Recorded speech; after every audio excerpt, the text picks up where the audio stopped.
Omalta puolelta pelkästään vaikka.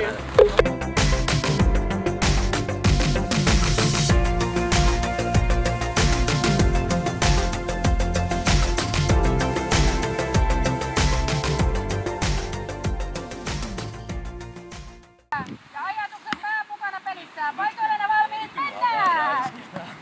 Noniin! Ai! Ne pitäis saada nää toistepäin. Miten menikin näin hankalaksi?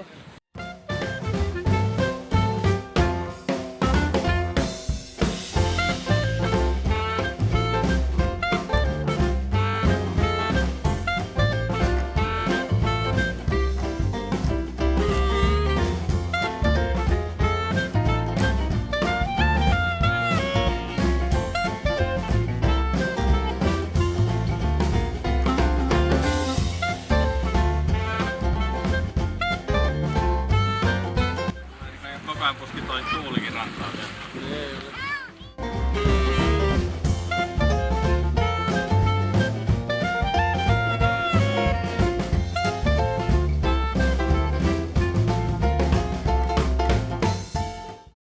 Oltiin vissiin vähän ketterämpiä kuin nuo muut. Se ainakin oli aika vahva osa meillä. Toi ajatustehtävä tuolla noin renkaiden siirtely, että ehkä siinä, että vähän tuntuu, että nytkin vielä kelailee, että mitenkö se olisi oikeasti pitänyt. No eihän se aina ihan sujunut, mutta kyllä meillä ainakin hauskaa oli. Ja voittajajoukkue on Matti Myllylä.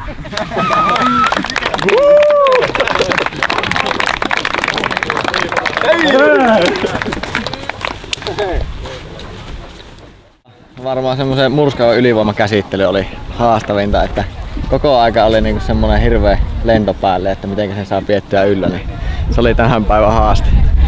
Viimeisen päälle hieno.